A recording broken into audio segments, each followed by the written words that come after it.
കർത്താവിൻ്റെ പരിശുദ്ധമായ നാമം വാഴ്ത്തപ്പെടുമാറാകട്ടെ. വീണ്ടും ഒരു പ്രാവശ്യം കൂടെ നിങ്ങളോട് ദൈവത്തിൻ്റെ വചനം സംസാരിപ്പാനായിട്ട് ഈ മീഡിയയിൽ കൂടെ ദൈവം എനിക്ക് തന്ന നല്ല അവസരത്തിനായി ദൈവത്തിന് നന്ദി പറയുന്നു. ഞങ്ങളെ നിരന്തരമായി ദൈവത്തിൻ്റെ വചനം ശ്രദ്ധിക്കുന്ന എല്ലാ മാന്യ പ്രേക്ഷകർക്കും യേശുക്രിസ്തുവിൻ നാമത്തിലുള്ള സ്നേഹവന്ദനങ്ങൾ അറിയിക്കുന്നു. ചില മിനിറ്റുകൾ നിങ്ങൾ ദൈവവചനത്തിലൂടെ ഞങ്ങൾ സംസാരിക്കുമ്പോൾ നിങ്ങൾ ഞങ്ങളുടെ ഈ ശബ്ദത്തെ ശ്രദ്ധിക്കണമേ എന്ന സ്നേഹത്തോടെ ഓർമ്മിപ്പിക്കുന്നു. ഞങ്ങൾ ഹൃദയംഗമായി നിങ്ങളോട് നന്ദിയുള്ളവരാണ്.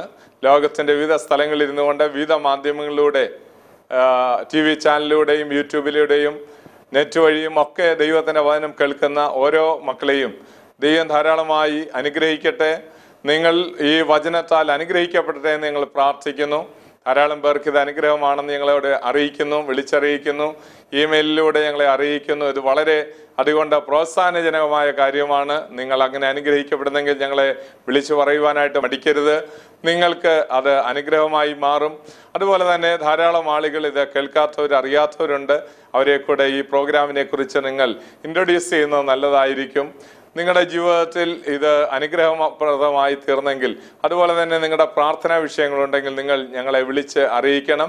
സ്ക്രീനിൽ കാണുന്ന മേൽവിലാസത്തിൽ നിങ്ങളുടെ പ്രാർത്ഥനാ വിഷയങ്ങൾ എഴുതി അറിയിക്കുക. അതുപോലെ തന്നെ ഫോണിൽ കൂടെ, ഇമെയിൽ കൂടെ ഞങ്ങളെ അറിയിച്ചാൽ നിങ്ങൾക്ക് വേണ്ടി ഞങ്ങൾ പ്രാർത്ഥിക്കാം. നമ്മൾ കഴിഞ്ഞ ചില നാളുകളായിട്ട് പഴയ നിയമ യാഗങ്ങളെ കുറിച്ചാണ് ചിന്തിച്ചു വരുന്നത്. പഴയ നിയമ യാഗങ്ങളിൽ ദൈവം കൽപ്പിച്ച പ്രധാനമായ 5 യാഗങ്ങളിൽ ആദ്യത്തെ യാഗമായ ഹോമയാഗത്തെ കുറിച്ച് നമ്മൾ ചിന്തിച്ചു. ഹോമയാഗത്തിൻ്റെ വിഷയത്തിൻ്റെ അവസാന ഭാഗങ്ങളിലേക്ക് നമ്മൾ വരികയാണ്. ഹോമയാഗം കൊണ്ട് എന്താണ് സാധിച്ചെടുത്തത്, അല്ലെങ്കിൽ ദൈവത്തെ പ്രസാദിപ്പിച്ച പുത്രനിലൂടെ നമുക്ക് ലഭിച്ചിരിക്കുന്ന അനുഗ്രഹങ്ങളെ സംബന്ധിച്ച് നമ്മൾ ചിന്തിച്ചു. കഴിഞ്ഞ എപ്പിസോഡിൽ നിങ്ങൾക്ക് ഓർമ്മയുണ്ടായിരിക്കും, പ്രിയനായവനിൽ നമ്മളെ ദത്തെടുക്കുകയുണ്ടായി, അല്ലെങ്കിൽ ദത്തെടുത്ത് നമ്മളെ ദൈവ കുടുംബത്തിലെ അവകാശികളാക്കി മാറ്റുന്നു. സ്വർഗത്തിൽ എന്തെല്ലാം, സ്വർഗീയ കുടുംബത്തിൽ എന്തെല്ലാം അവകാശമുണ്ടോ അതെല്ലാം നമ്മളെ ദത്തെടുപ്പ് മൂലം ദൈവം നമ്മളെ അനുഗ്രഹിച്ച് ആ അവകാശം മുഴുവൻ നമുക്ക് യേശുക്രിസ്തുവിലൂടെ ദൈവം നമ്മളെ ദത്തെടുക്കുന്നു എന്ന് നമ്മൾ ചിന്തിക്കുകയുണ്ടായി. രണ്ടാമതായിട്ട് നമ്മൾ ചിന്തിച്ചത് സ്വർഗത്തിലെ സകല ആത്മീയ അനുഗ്രഹത്താൽ ദൈവം നമ്മളെ യേശുക്രിസ്തുവിലൂടെയാണ് നമ്മളെ അനുഗ്രഹിച്ചിരിക്കുന്നത് എന്ന് നമ്മൾ ചിന്തിച്ചു. മൂന്നാമതായിട്ട് നമ്മൾ ചിന്തിച്ചത് നമ്മളെ സഹോദരങ്ങളാക്കി മാറ്റി യേശുക്രിസ്തുവിൻ്റെ സഹോദരൻ എന്ന് വിളിക്കുന്ന ഒരു വലിയ പദവിയിലേക്ക് ദൈവം നമ്മളെ ആക്കിയിരിക്കുന്നു. നിങ്ങൾ ചിന്തിച്ചു നോക്കുക, നിങ്ങളെ ആരെങ്കിലും, നിങ്ങളുടെ സഹോദരങ്ങൾ ഉയർന്ന നിലവാരത്തിൽ ജീവിക്കുകയാണെങ്കിൽ, നിങ്ങളുടെ സഹോദരൻ ലോകത്തിൻ്റെ ഏറ്റവും വലിയ ഒരു സ്ഥാനമാനം വഹിക്കുന്നെങ്കിൽ നിങ്ങളുടെ സഹോദരനാണ് അവൻ എന്ന് പറയുന്നത് നിങ്ങൾ വളരെ അഭിമാനിക്കാറുണ്ട്. എന്നാൽ സകലത്തിൻ്റെയും രാജാതി രാജാവും കർത്താതി കർത്താവുമായ ഈ പ്രപഞ്ചത്തെ സൃഷ്ടിച്ചവനായ ദൈവത്തെ, ദൈവപുത്രൻ നിങ്ങളുടെ സഹോദരനാണ് എന്ന് അവൻ പറയുവാൻ ലജ്ജിക്കുന്നില്ല എന്ന ദൈവത്തിൻ്റെ വചനം പറയുന്നു. നമ്മുടെ ഹൃദയത്തിൽ ഈ വെളിപ്പാടുണ്ടാകണം പ്രിയമുള്ളവരെ. നമ്മൾ ആരാണെന്നുള്ള വലിയ വെളിപ്പാട്, നമ്മൾ ആരുടെ മകനാണ്, നമ്മൾ ആരുടെ സഹോദരനാണ് എന്നുള്ള വെളിപ്പാട് നമുക്ക് ഈ നാളുകളിൽ ഹൃദയത്തിൽ പ്രാപിച്ചെടുക്കണം. നമ്മൾ ദൈവവചനം വായിക്കുമ്പോഴും പഠിക്കുമ്പോഴുമാണ് നമ്മൾ ആരാണെന്നുള്ള ബോധ്യം വരുവാനിടയായി തീർന്നത്. ഞാൻ കഴിഞ്ഞ ചില എപ്പിസോഡുകളിൽ ഓർമ്മിപ്പിച്ചതുപോലെ, ഒരു രാജകുടുംബത്തിൽ ജനിക്കുന്ന പൈതൽ അവൻ ശിശുവായിരിക്കുമ്പോൾ അവനൊന്നും തന്നെ അറിയത്തില്ല. അവൻ ആരുടെ മകനാണെന്നറിയത്തില്ല, അവന് ആരുടെ സഹോദരനാണെന്നറിയത്തില്ല, രാജകൊട്ടാരത്തിൽ എന്തെല്ലാം സൗകര്യങ്ങളുണ്ടെന്ന് ശിശുവായിരിക്കുന്ന അവൻ അറിയത്തില്ല, തനിക്ക് എന്തെല്ലാം അധികാരങ്ങളുണ്ടെന്ന് എനിക്കറിയില്ല, രാജകുടുംബത്തിൽ ജനിച്ചിരിക്കുന്ന തനിക്ക് എവിടെല്ലാം നിൽക്കാൻ കഴിയും, എവിടെല്ലാം പോകാൻ കഴിയും, അതിനുള്ള സൗകര്യങ്ങൾ എന്തൊക്കെയാണ്, ഇതൊന്നും തനിക്ക് അറിയത്തില്ല. എന്നാൽ അവൻ പതുക്കെ പതുക്കെ വളർന്നു വരുമ്പോൾ രാജകുമാരന് മനസ്സിലാകും, ഞാൻ ജനിച്ചിരിക്കുന്ന ഒരു സാധാരണക്കാരൻ്റെ മകനായിട്ടല്ല, എനിക്ക് എന്തെല്ലാം അനുഗ്രഹങ്ങൾ ഇവിടെ അനുഭവിക്കുവാനായിട്ടുണ്ട് എന്നുള്ളത്, എന്തെല്ലാം അവകാശങ്ങൾ, എന്തെല്ലാം പ്രിവിലേജസ് എനിക്ക് രാജകൊട്ടാരത്തിലുണ്ട് എന്നുള്ളത് തനിക്ക് മനസ്സിലാകുന്നത് അവന് ഹല്ലേലൂയ വളർച്ച പ്രാപിക്കുമ്പോഴാണ്. ഇതുപോലെ നമ്മൾ ആത്മീയമായ വചനം പഠിച്ച് വളരുമ്പോൾ മാത്രമാണ് നമ്മുടെ ക്രിസ്തുയേശുവിലൂടെ നമുക്ക് ലഭിച്ചിരിക്കുന്ന അനുഗ്രഹങ്ങളെ കുറിച്ച് നമുക്ക് മനസ്സിലാക്കാൻ കഴിയുന്നത്. അതുവരെ നമ്മൾ രോഗികളായോ, അതുവരെ നമ്മൾ ശാപത്തിന് കീഴോ, അതുവരെ നമ്മള് ഹല്ലേലൂയ തടസ്സങ്ങളുടെ കീഴിലോ അതുവരെ സാത്താന്റെ കീഴിലോ ഒക്കെ നമ്മൾ ആയിരിക്കുന്ന അവസ്ഥ. നമ്മുടെ അജ്ഞത സാത്താൻ മുതലെടുക്കാൻ പാടില്ല. നിങ്ങൾ ഉറക്കെ പറയണം, എന്റെ അജ്ഞത സാത്താൻ മുതലെടുക്കാൻ പാടില്ല. എന്റെ അജ്ഞത നിമിത്തം ഹല്ലേലൂയ സാത്താൻ എന്റെ ജീവിതം നശിപ്പിച്ചു കളയുവാൻ ഇടയായിത്തീരരുത്. ഹല്ലേലൂയ, എനിക്ക് കുറെ അവകാശമുള്ളവനാണ്. നമ്മൾ സാധാരണ അവകാശത്തിന് വേണ്ടി സമരം ചെയ്യാറുള്ളവരാണ്. അവകാശത്തിന് വേണ്ടി സമരം ചെയ്യുന്ന ഹല്ലേലൂയ ആളുകളെ, എത്രയോ ആളുകളെ സാത്താൻ അവരുടെ അവകാശങ്ങളൊന്നും അറിയിക്കാതെ ഹല്ലേലൂയ അവരുടെ കണ്ണുകളെ മൂടിക്കൊണ്ട് 2 കൊരിന്ത്യർ 4-ാം അധ്യായത്തിന് 4-ാം വാക്യത്തിൽ വായിക്കുന്നു, ഈ ലോകത്തിന്റെ ദൈവം അവിശ്വാസികളുടെ മനസ്സിനെ കുരുടാക്കി വെച്ചിരിക്കുന്നു. അങ്ങനെ കുരുടാക്കി വെച്ചിരിക്കുന്നത് കൊണ്ട് അവരുടെ അവകാശങ്ങൾ കാണാൻ കഴിയുന്നില്ല, അവരുടെ അനുഗ്രഹങ്ങൾ കാണാൻ കഴിയുന്നില്ല. കാൽവറിയിൽ ദൈവോത്രൻ അവർക്ക് വേണ്ടി സാധിച്ച സൗജന്യമായി അവരുടെ കരങ്ങളിൽ കൊടുത്തിരിക്കുന്ന ആ അനുഗ്രഹങ്ങൾ ഒന്നും തന്നെ അവർക്ക് അനുഭവിക്കാനായിട്ട് കഴിയുന്നില്ല. അതുകൊണ്ട് നമുക്കിവിടെ ശ്രദ്ധേയമായ കാര്യം, നമ്മളെ അവൻ സഹോദരന്മാർ എന്ന് വിളിക്കുന്നു എന്നാണ് ഞാൻ പറഞ്ഞു വന്നത്. 4-ാമതായിട്ട് നമുക്ക് ആ തീരുമാനം വായിക്കുമ്പോൾ മനസ്സിലാകും, യേശുക്രിസ്തുവിലൂടെ ലഭിച്ചിരിക്കുന്ന 7 അനുഗ്രഹങ്ങളിൽ വലിയ ഒരു അനുഗ്രഹമാണ് മക്കളായി മാറാനുള്ള അവകാശം. വേദപുസ്തകത്തിൽ പ്രത്യേകിച്ച് പുതിയ നിയമത്തിലെ ഏറ്റവും ശ്രേഷ്ഠമായൊരു വാക്യം ഏതാണ് എന്ന് ചോദിച്ചാൽ, വേദപണ്ഡിതാക്കന്മാരുടെ അഭിപ്രായ പ്രകാരം യോഹന്നാൻ 3:16 തന്റെ ഏകജാതനായ പുത്രനിൽ വിശ്വസിക്കുന്ന ഏവനും നശിച്ചു പോകാതെ നിത്യജീവൻ പ്രാപിക്കേണ്ടതിന് ദൈവം അവനെ നൽകുവാൻ തക്കവണ്ണം ലോകത്തെ സ്നേഹിച്ചു. അങ്ങനെയാണ് ആ വാക്യം പറയുന്നത്. തൻ്റെ ഏകജാതനായ പുത്രനിൽ വിശ്വസിക്കുന്ന ഏവനും നശിച്ചു പോകാതെ നിത്യജീവൻ പ്രാപിക്കേണ്ടതിന് ദൈവം അവനെ നൽകുവാൻ തക്കവണ്ണം ലോകത്തെ സ്നേഹിച്ചു. മക്കളായി മാറുവാൻ യോഹന്നാൻ 1:12 വായിക്കുന്നത്, ഹല്ലേലൂയ ആമേൻ, അവനെ കൈക്കൊണ്ട് അവന്റെ നാമത്തിൽ വിശ്വസിക്കുന്ന ഏവർക്കും ദൈവമക്കളായി മാറാം. ദൈവത്തിന് മക്കളായി മാറുന്നത് എങ്ങനെയാണ്? അവനെ കൈക്കൊള്ളുക, അഥവാ ഹോമയാഗം കഴിച്ച് ദൈവസന്നിധിയിൽ ഹല്ലേലൂയ തന്നെ തന്നെ ദൈവത്തിന് അർപ്പിച്ച് ദൈവത്തിൽ നിന്ന് പ്രസാദം വന്ന് വാങ്ങിച്ചിരിക്കുന്ന പുത്രനിൽ നമ്മൾ വിശ്വസിക്കുമ്പോൾ നമുക്ക് ദൈവമക്കളായി മാറാം. യോഹന്നാന്റെ സുവിശേഷം 8-ാം അധ്യായത്തിലേക്ക് വരുമ്പോൾ അതിന്റെ 29-ാം വാക്യത്തിൽ ഹല്ലേലൂയ ശിഷ്യന്മാർ വന്ന് കർത്താവിനോട് ചോദിച്ചു, ദൈവത്തിന് പ്രസാദമുള്ള പ്രവൃത്തികളെ പ്രവർത്തിക്കേണ്ടതിന് ഞങ്ങൾ എന്താണ് ചെയ്യേണ്ടത്? കർത്താവ് അതിന് മറുപടിയായി പറഞ്ഞു, ദൈവത്തെ പ്രസാദിപ്പിക്കാൻ ഒരു കാര്യം ചെയ്താൽ മതി, അവനെ അയച്ചവനിൽ വിശ്വസിക്കുന്നതാണ് ദൈവത്തിന് പ്രസാദമുള്ള പ്രവൃത്തി എന്ന ദൈവത്തിന്റെ വചനം പറയുന്നു. അതുകൊണ്ട് അവനെ മക്കളായും അവന്റെ മക്കളായി മാറുക, അഥവാ ദൈവത്തിന്റെ മക്കളായി മാറുന്ന ഒരവകാശം ആരിലൂടെയാണ് നമുക്ക് ലഭിക്കുന്നത്? യേശുക്രിസ്തുവിലൂടെയാണ്. പഴയ നിയമത്തിൽ എങ്ങും ദൈവത്തിന് തൻ്റെ മക്കളായി മാറാൻ ഒരു വ്യവസ്ഥ ദൈവം വെച്ചിരുന്നില്ല. ദൈവം തന്റെ ജനമാണെന്ന് പറഞ്ഞിട്ടുണ്ട്, ദൈവം തന്റെ മുന്തിരിത്തോട്ടാണ് സഭയെന്ന് പറഞ്ഞിട്ടുണ്ട്, തൻ്റെ കാന്തയാണ് എന്ന് പറഞ്ഞിട്ടുണ്ട്, ഹല്ലേലൂയ തൻ്റെ ഭാര്യയാണെന്ന് പറഞ്ഞിട്ടുണ്ട്, ഹല്ലേലൂയ തൻ്റെ മക്കളായി മാറാനുള്ള ഒരു വ്യവസ്ഥ ദൈവം വെച്ചിരുന്നില്ല. അതുകൊണ്ട് തന്നെ പഴയ നിയമ പ്രവാചകന്മാരും തന്നെ പഴയ നിയമത്തിലെ വിശുദ്ധന്മാരും തന്നെ ദൈവത്തെ കയറി പിതാവേ എന്ന് വിളിച്ചിരുന്നില്ല. അവരെല്ലാവരും ദൈവമേ എന്നാണ് സംബോധന ചെയ്തിരുന്നതെങ്കിൽ പുതിയ നിയമത്തിലേക്ക് വരുമ്പോൾ പുതിയ നിയമത്തിന്റെ ആദ്യ താളുകളിൽ സ്വർഗസ്ഥനായ ഞങ്ങളുടെ പിതാവേ എന്ന സംബോധന ചെയ്യത്തക്കവണ്ണം യോഹന്നാന്റെ പ്രാർത്ഥനയല്ല. പിന്നെയോ യോഹന്നാൻ സ്നാപകൻ ഒരിക്കലും അങ്ങനെ പ്രാർത്ഥിക്കാനായിട്ട് പഠിപ്പിക്കാൻ കഴിഞ്ഞില്ല. എന്നാൽ സ്വർഗത്തിൽ ഇറങ്ങി വന്ന പുത്രൻ തൻ്റെ ജീവിതം ദൈവത്തിന് സൗരഭ്യവാസനയായ ദഹനയാഗമായി അർപ്പിച്ചുകൊണ്ട് അവൻ പറയുന്നു, നിങ്ങൾക്കൊരു പിതാവുണ്ട്. അതുകൊണ്ട് കർത്താവ് പറഞ്ഞു പഠിപ്പിച്ചപ്പോൾ അവർ പറയുകയാണ്, ഹല്ലേലൂയ എന്ത് തിന്നും എന്ത് കുടിക്കും എന്തൊടുക്കുമെന്ന് നിങ്ങൾ നിങ്ങളുടെ ശരീരത്തിനായിട്ട് വിചാരപ്പെടേണ്ട കാര്യമില്ല. ഇതൊക്കെ ജാതികളാണ് അന്വേഷിക്കുന്നത്. നിങ്ങൾക്ക് ഹല്ലേലൂയ ഒരു ജാതികളായ ആളുകൾക്കൊരു പിതാവില്ല, അല്ലെങ്കിൽ പക്ഷികൾക്കോ മൃഗങ്ങൾക്കോ അവർക്കൊരു പിതാവില്ല, ഒരു സൃഷ്ടിതാവ് മാത്രമേ ഉള്ളൂ. എന്നാൽ നിങ്ങൾ ജാതികളെ പോലെ നിങ്ങൾ അതിനെ കുറിച്ച് കലങ്ങേണ്ട കാര്യമില്ല. നിങ്ങൾ കലങ്ങേണ്ട കാര്യമില്ല എന്ന് പറയുമ്പോൾ അടുത്ത വാക്യങ്ങളിലാണ് കാണാൻ കഴിയുന്നത്. മത്തായി 6-ാം അധ്യായം നിങ്ങൾ വായിക്കണം. ഹല്ലേലൂയ മുമ്പേ അവന്റെ രാജ്യവും നീതിയും അന്വേഷിക്കുക, അതോടുകൂടെ നിങ്ങൾക്ക് എല്ലാവർക്കും ഇത് ലഭിക്കും. ഏത് ലഭിക്കും? തിന്നുവാനുള്ളതും കുടിക്കുവാനുള്ളതും ഉടുക്കുവാനുള്ളതും ലഭിക്കുമെന്ന് പറയുമ്പോൾ നിങ്ങളുടെ സ്വർഗീയ പിതാവ് നിങ്ങൾക്ക് ആവശ്യം ഇന്നതെന്ന് അറിയുന്നുവല്ലോ എന്നാണ് അവിടെ രേഖപ്പെടുത്തിയിരിക്കുന്നത്. നിങ്ങൾക്കൊരു സ്വർഗീയ പിതാവുണ്ട്. നമ്മൾ മക്കളായി മാറുമ്പോൾ ഹല്ലേലൂയ, നമ്മൾ ദൈവമക്കളായി മാറുമ്പോൾ ഹല്ലേലൂയ, നമുക്കൊരു സ്വർഗീയ പിതാവുണ്ട് പ്രിയമുള്ളവരെ. അതുകൊണ്ട് ആ മക്കൾ എന്ന അവകാശം യേശുക്രിസ്തുവിലൂടെയാണ് നമുക്ക് ലഭിച്ചിരിക്കുന്നത് എന്നാണ് ഞാൻ പറഞ്ഞു വന്നത്.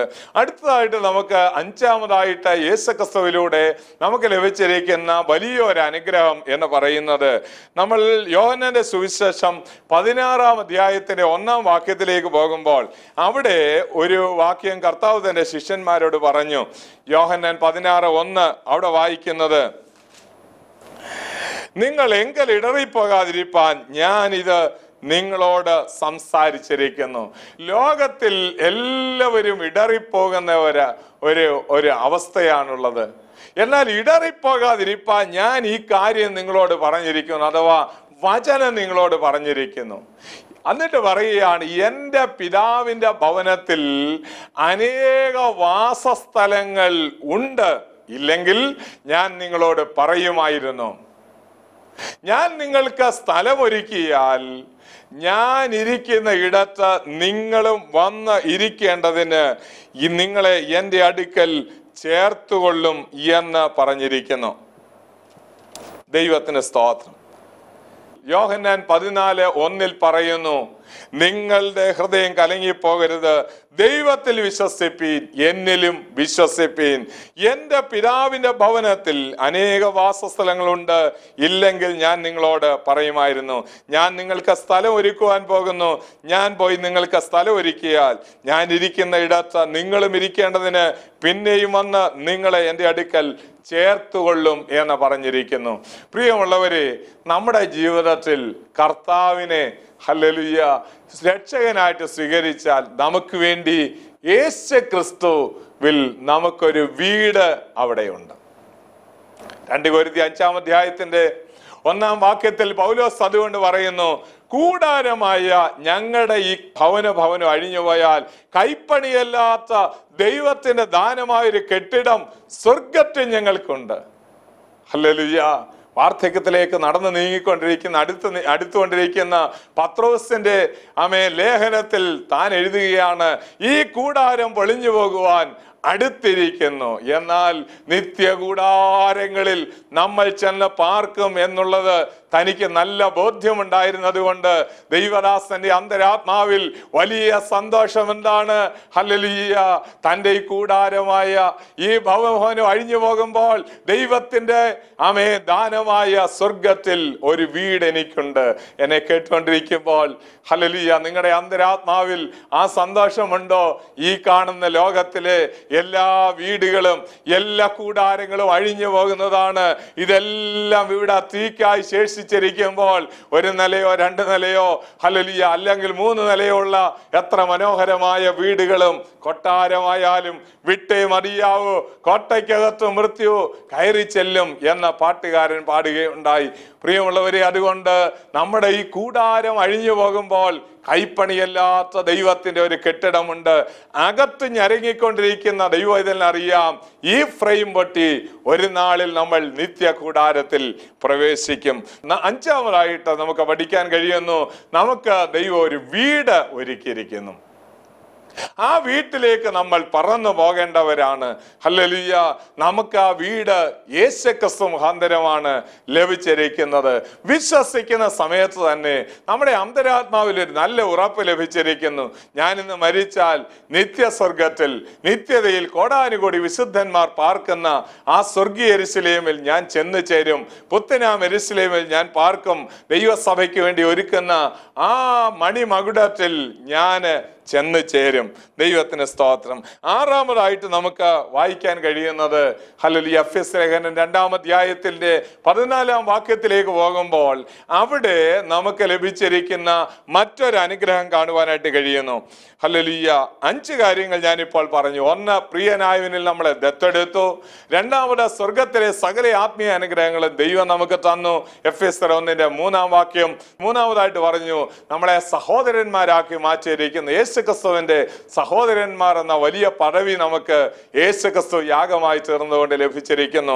നാലാമതായിട്ട് പറഞ്ഞത് മക്കളാക്കി മാറ്റിയിരിക്കുന്നു. പിതാവായ ദൈവത്തിന് നമ്മൾ മക്കളായി മാറുകയായിരുന്നു. ഏകജാതൻ മാത്രമേ ഉണ്ടായിരുന്നുള്ളൂ, എന്നാൽ ആദ്യജാതനായി അവൻ മാറിയിരിക്കുന്നു. അഞ്ചാമതായിട്ട് നമ്മൾ ചിന്തിച്ചത് യേശുക്രിസ്തുവിലൂടെ നമുക്കൊരു വീട് ദൈവം ഒരുക്കി തന്നിരിക്കുന്നു. ആ വീട്ടിൽ ഇന്നും നാളെയും ഒക്കെ ആയിട്ട് നമ്മൾ ഈ ലോകം വിടുമ്പോൾ ആ വീട്ടിൽ ചെന്നെത്തും. ആറാമതായിട്ട് നമുക്ക് എഫെസ് ലേഖനം 2-ാം അധ്യായത്തിന്റെ 14-ാമത്തെ വാക്യം വായിക്കുമ്പോൾ അവിടെ രേഖപ്പെടുത്തിയിരിക്കുന്നു, അവൻ നമ്മുടെ സമാധാനം എന്നാണ് പറഞ്ഞിരിക്കുന്നത്.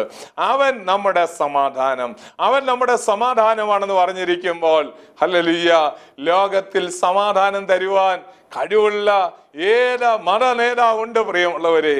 യേശുവിനെ രക്ഷകനായി അംഗീകരിക്കുന്ന ആ നിമിഷത്തിൽ സൗജന്യമായി നമ്മുടെ അന്തരാത്മാവിലേക്ക് ദൈവം വയ്ക്കുന്ന ഒരു സമാധാനമുണ്ട്.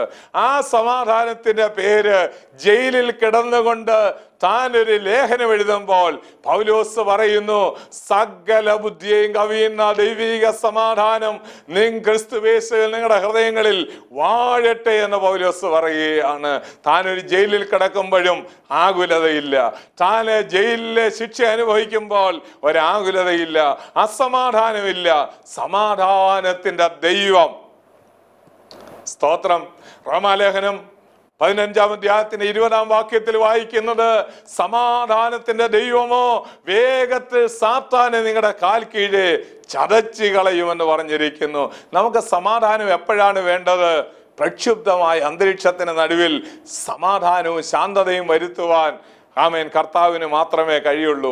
നമുക്ക് ദൈവവചനത്തിൽ ധാരാളം ഉദാഹരണങ്ങൾ കാണുവാനായിട്ട് കഴിയും. കർത്താവിന്റെ ശിഷ്യന്മാരും ഹല്ലേലൂയ കർത്താവും കൂടെ ഇതാ അക്കരയിലേക്ക് പോവുകയാണ്. കർത്താവ് പകരത്തെ ശുശ്രൂഷയ്ക്ക് ശേഷം അമരത്ത് തലയിണ വെച്ചുകൊണ്ട് കിടന്നുകൊണ്ട് നന്നായിട്ട് കർത്താവ് ഉറങ്ങിപ്പോയി. അങ്ങനെ ഉറങ്ങിപ്പോയി കഴിഞ്ഞപ്പോൾ കാറ്റടിച്ചു, കോള് വന്നു, തിരമാലകൾ ഇളകാൻ തുടങ്ങി, പടക് ആടാൻ തുടങ്ങി. തിരമാലകളുടെ വലിയ ഇരച്ചിലാൽ വെള്ളം ഹല്ലേലൂയ പടകിനകത്തേക്ക് കയറാൻ തുടങ്ങി. ഒരുപക്ഷെ കർത്താവിന്റെ ശരീരത്തിലും വെള്ളം വീണ് കാണും. കർത്താവ് ഈ ആർത്തിരമ്പുന്ന ശബ്ദം കേട്ട് കാണും.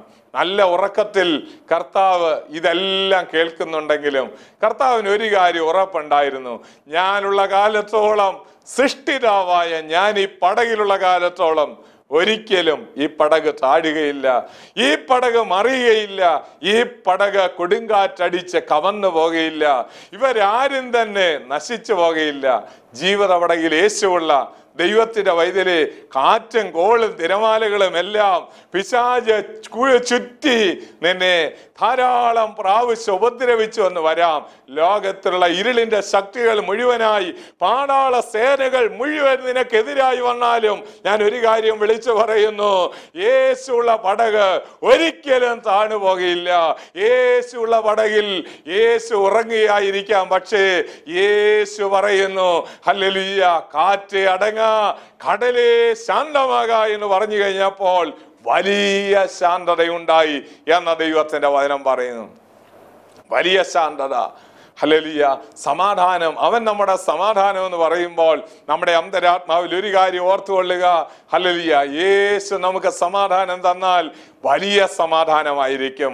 കുഞ്ഞുങ്ങളെ കുറിച്ച് ഭാരത്തോടെ രാത്രിയുടെ യാമങ്ങളിൽ തിരിഞ്ഞും മറിഞ്ഞും കിടന്ന് നിങ്ങൾ ഉറക്കം വരാതെ ഭാരപ്പെടുമ്പോൾ ദൈവാത്മാവ് നമ്മോട് പറയുന്നു ഹല്ലേലൂയ, ആമേൻ, അവൻ നമ്മുടെ സമാധാനമാണ്. കുഞ്ഞുങ്ങളുടെ ഭാവിയെ അവൻ കരുതിക്കൊള്ളും, നിങ്ങളുടെ ഭാവി അവൻ കരുതിക്കൊള്ളും, നിങ്ങളുടെ പെൺകുഞ്ഞിന്റെ ഭാവി അവൻ കരുതിക്കൊള്ളും. നിങ്ങളുടെ സാമ്പത്തികമായ ക്ലേശങ്ങൾ ഇപ്പോൾ അഭിമുഖീകരിക്കുന്നെങ്കിൽ നിങ്ങൾ അതിനെക്കുറിച്ച് ഭാരപ്പെടേണ്ട. ദൈവം അത് ഹല്ലേലൂയ, ആമേൻ, ഹല്ലേലൂയ നോക്കിക്കൊള്ളും. വലിയ സമാധാനം അവൻ തരും. 4-ാം സങ്കീർത്തനം 7-ാം വാക്യത്തിൽ പറയുന്നു ഹല്ലേലൂയ, ഞാൻ സമാധാനത്തോടെ കിടന്നുറങ്ങും. യഹോവേ, നീയല്ലോ എന്നെ നിർഭയം വസിക്കുമാറാക്കുന്നത്. നമ്മുടെ അന്തരാത്മാവിൽ വലിയ സമാധാനം യേശുക്രിസ്തുവിലൂടെ നമുക്ക് ലഭ്യമാകും എന്നാണ് ഞാൻ പറഞ്ഞു വന്നത്. നമ്മൾ പഴയ നിയമ യാഗങ്ങൾ പഠിക്കുമ്പോൾ പൊരുളാകുന്ന യേശുക്രിസ്തുവാകുന്ന ഹോമയാഗത്തിലൂടെ എന്ത് ലഭിക്കുന്നു? 6 കാര്യങ്ങൾ ഞാൻ പറഞ്ഞു. 7-ാമതായിട്ട് ഒരു കാര്യം കൂടെ നമുക്ക് പഠിക്കുവാനായിട്ട് കഴിയും. കൊലോസ്യ ലേഖനം 2-ാം അധ്യായത്തിന്റെ 10-ാം വാക്യത്തിലേക്ക് പോകുമ്പോൾ അവിടെ എഴുതിയിരിക്കുന്നു, ക്രിസ്തുയേശുവിൽ അവൻ നിങ്ങൾ പരിപൂർണരായിരിക്കുന്നു. ക്രിസ്തുവേശുവിൽ നിങ്ങൾ പരിപൂർണരായിരിക്കുന്നു. ഹല്ലേലൂയ. നമുക്കൊരു പരിപൂർണത ദൈവസന്നിധിയിൽ അവകാശപ്പെടുവാനായിട്ട് കഴിയാത്തവരായിരുന്നു. നമ്മൾ എത്ര വലിയ പരിപൂർണമായ കാര്യങ്ങൾ ചെയ്യാൻ നോക്കിയാലും അത് പൂർണ്ണതയുള്ളതായിട്ട് കാണാൻ കഴിയില്ല. ദൈവവചനത്തിൽ ധാരാളം ആളുകളെ നമുക്ക് കാണാൻ കഴിയും. ഒരു അന്യജാതിക്കാരനായ കൊർന്നേലിയോസിന്റെ കാര്യം അപ്പോസ്തല പ്രവൃത്തികൾ 10-ാം അധ്യായത്തിൽ രേഖപ്പെടുത്തിയിരിക്കുന്നു. കൊർന്നേലിയോസിനെ കുറിച്ച് അവൻ ദൈവത്തെ ഭയപ്പെടുന്നവനാണ്, സകല ജനത്തിനും ധർമ്മം കൊടുക്കുന്നവനാണ്, വളരെ ധർമ്മം കൊടുക്കുന്നവനാണ്. ഹല്ലേലൂയ. അവൻ വളരെ പ്രാർത്ഥിക്കുന്നവനാണ്. ഹല്ലേലൂയ. ഇങ്ങനെയുള്ള കാര്യങ്ങൾ അവിടെ രേഖപ്പെടുത്തിയിരിക്കുമ്പോൾ നമ്മൾ ചിന്തിക്കണം, ദൈവസന്നിധിയിൽ അവൻ്റെ ഹല്ലേലൂയ ധർമ്മമോ ദൈവത്തെ ഭയപ്പെടുന്നതോ അവന് എപ്പോഴും പ്രാർത്ഥിക്കുന്നതോ ഇങ്ങനെയുള്ള കാര്യങ്ങളൊന്നും തന്നെ ദൈവസന്നിധിയിൽ പൂർണ്ണതയുള്ളതായിട്ട് നമുക്ക് മനസ്സിലാക്കാൻ കഴിയുന്നില്ല. പല ആളുകളും വിചാരിക്കും ദൈവത്തെ ഭയപ്പെടുന്നത് കൊണ്ട് മതി, വളരെ പ്രാർത്ഥിക്കുന്നത് കൊണ്ട് മതി, ജനത്തിന് വളരെ ധർമ്മം കൊടുത്താൽ മതി, നന്നായിട്ടൊക്കെ ജീവിച്ചാൽ മതി, രക്ഷിക്കപ്പെടണ്ട, സ്നാനപ്പെടണ്ട, പരിശുദ്ധാത്മാവിന്റെ നിറവ് പ്രാപിക്കണ്ട, വേർപെട്ട് ആരാധിക്കണ്ട എന്നൊക്കെ ആളുകൾ ചിന്തിച്ചേക്കാം. എന്നാൽ പ്രിയമുള്ളവരെ, ഇതൊരു സത്യമാണ്. കൊർന്നേലിയോസിന്റെ കാര്യം എടുത്താൽ അവൻ ദൈവത്തെ ഭയപ്പെടുന്നവനായിരുന്നു, ജനത്തിന് വളരെ ധർമ്മം കൊടുക്കുന്നവനായിരുന്നു, അവൻ എപ്പോഴും പ്രാർത്ഥിക്കുന്നവനായിരുന്നു. സ്തോത്രം. ഇങ്ങനെയൊക്കെ ഉള്ള ഒരുത്തനെ ദൈവം അവന്റെ ജീവിതം നോക്കിക്കൊണ്ട് ദൈവം മൗനമായിട്ട് അവനോട് പറയുകയായിരുന്നു, നിന്റെ ജീവിതത്തിൽ എനിക്ക് പ്രസാദിക്കാൻ കഴിയില്ല, നീ ഒരു കാര്യം ചെയ്യണം, നീ ഒരുവനെ ആളയപ്പിച്ച് വരുത്തണം. കൊർന്നേലിയോസിന്റെ വീട്ടിലേക്ക് പത്രോസ് വന്ന് ദൈവത്തിന്റെ വചനം അവനോട് സംസാരിച്ച് അവന്റെ ഉള്ളിൽ വീണ്ടും ജനനം പ്രാപിച്ച് അവനും അവന്റെ വീട്ടുകാരും അവിടെ ആ കൂട്ടായ്മയിൽ വന്നിരുന്ന സകല ആളുകളും സ്നാനപ്പെട്ട ദൈവസഭയോട് ചേർന്ന് കഴിഞ്ഞപ്പോൾ അവനിലൊരു വ്യത്യാസം വന്നിരിക്കുന്നു. ഹല്ലേലൂയ. അവൻ ഇപ്പോൾ ആരായി മാറിയിരിക്കുന്നു? അവൻ പരിപൂർണനായി മാറിയിരിക്കുന്നു. ക്രിസ്തുവേശുവിൽ നമ്മളെ പരിപൂർണരാക്കി മാറ്റുവാൻ ദൈവത്തിന് മാത്രമേ കഴിയുള്ളൂ. കൊലോസ്യർ 2-ാം അധ്യായത്തിന്റെ 28-ാം വാക്യം വളരെ സുപരിചിതമായ വാക്യമാണ്. അവിടെ നമുക്ക് കാണാൻ കഴിയുന്നത്, ഏത് മനുഷ്യനെയും ക്രിസ്തുവിൽ തികഞ്ഞവനായി നിർത്തേണ്ടതിന് എന്നുള്ള ഒരു പ്രയോഗം 1-ാം അധ്യായത്തിന്റെ 28-ാം വാക്യത്തിൽ കാണാനായിട്ട് കഴിയും. ഏത് മനുഷ്യനെയും ക്രിസ്തുവിൽ തികഞ്ഞവനായി നിർത്തേണ്ടതിന് ഏത് മനുഷ്യനെയും പ്രബോധിപ്പിക്കുകയും ഏത് മനുഷ്യനോട് സകല ജ്ഞാനത്തോടും കൂടെ ഉപദേശിക്കുകയും ചെയ്യുന്നു എന്ന് പൗലോസ് പറയുന്നു. അപ്പോൾ നമ്മളെ ക്രിസ്തുവേശുവിൽ പരിപൂർണരായി മാറുവാൻ ഈ രണ്ട് കാര്യങ്ങൾ ആവശ്യമാണ്. ഏത് മനുഷ്യനെയും പ്രബോധിപ്പിക്കണം, ഏത് മനുഷ്യനെയും ഉപദേശിക്കണം. എങ്കിൽ മാത്രമേ നമുക്ക് ക്രിസ്തുവേശുവിൽ പരിപൂർണരായി മാറുവാൻ കഴിയുള്ളൂ. ഇപ്പോൾ മായമില്ലാത്ത പാൽ കുടിച്ച് ക്രിസ്തുവാകുന്ന ക്രിസ്തുവിന്റെ തലയോളം വളരുവാൻ ദൈവം നമ്മളെ കുറിച്ച് ആഗ്രഹിക്കുന്നു. അപ്പോൾ 7 കാര്യങ്ങൾ നമ്മൾ ചിന്തിച്ചു. ദൈവം തൻ്റെ പുത്രനാകുന്ന യേശു ക്രിസ്തു യാഗമാക്കി മാറിയതിലൂടെ നമുക്ക് ലഭിച്ചിരിക്കുന്ന ഏറ്റവും വലിയ അനുഗ്രഹങ്ങൾ 7 അനുഗ്രഹങ്ങൾ. ഹല്ലേലൂയ. അങ്ങനെ അനുഗ്രഹിക്കപ്പെടുന്ന നാം ഓരോരുത്തരും, ഹല്ലേലൂയ, ക്രിസ്തുവേശുവിൽ നമ്മൾ ഓരോരുത്തരും അനുഗ്രഹിക്കപ്പെട്ടിരിക്കുന്നു. നമ്മൾ മക്കളായി മാറിയിരിക്കുന്നു. നമുക്ക് ഹല്ലേലൂയ, നമുക്ക് സ്വർഗത്തിലെ സകല ആത്മീയ അനുഗ്രഹങ്ങൾ ലഭിച്ചിരിക്കുന്നു. നമുക്ക് ദത്തെടുക്കപ്പെടുന്ന ഒരു അനുഭവത്തിലേക്ക് ദൈവം നമ്മളെ നടത്തിയിരിക്കുന്നു. അത് മാത്രമല്ല, അവൻ നമുക്ക് സമാധാനം തന്നിരിക്കുന്നു. അവൻ അത് മാത്രമല്ല, ഹല്ലേലൂയ, നമുക്കവിടെ കാണുവാൻ കഴിഞ്ഞു, ഹല്ലേലൂയ, കർത്താവിലൂടെ നമുക്ക് ലഭിച്ചിരിക്കുന്ന വലിയ ഒരു അനുഗ്രഹം. ഹല്ലേലൂയ. തിരുവചനത്തിൽ നമ്മള് പഠിക്കുകയുണ്ടായി. നമ്മൾ പരിപൂർണരായി മാറിയിരിക്കുന്നു. നമ്മളിനിയും അപൂർണരായി ജീവിക്കുവാനല്ല ദൈവം നമ്മളെ കുറിച്ച് ആഗ്രഹിക്കുന്നത്. ഹല്ലേലൂയ. 7 കാര്യങ്ങൾ പൂർണ്ണതയെ കാണിക്കുന്നതാണെങ്കിൽ 7-ാമത്തേത് ക്രിസ്തുവേശുവിൽ നമ്മൾ പരിപൂർണരായി മാറിയിരിക്കുന്നു. ക്രിസ്തുവിനോളം വളരുവാൻ ദൈവം നമ്മളെ കുറിച്ച് ആഗ്രഹിക്കുന്നു. നമ്മൾ പരിപൂർണരായി മാറണമെങ്കിൽ നമ്മൾ ദൈവത്തോട് പ്രാർത്ഥിക്കണം. ദൈവമേ, ഹല്ലേലൂയ, എന്നെ ആ ക്രിസ്തുവാകുന്ന തലയോളം എന്നെ വളർത്തണമേ, ആത്മാവിൽ വളർത്തണമേ. സ്വർഗീയ കുടുംബത്തിലേക്ക് എന്നെ ദത്തെടുത്തിരിക്കുന്ന എന്നെ സ്വർഗത്തിലെ സകല ആത്മീയ അനുഗ്രഹത്താൽ എന്നെ നിറയ്ക്കണമേ എന്ന് നമുക്ക് പ്രാർത്ഥിക്കാം.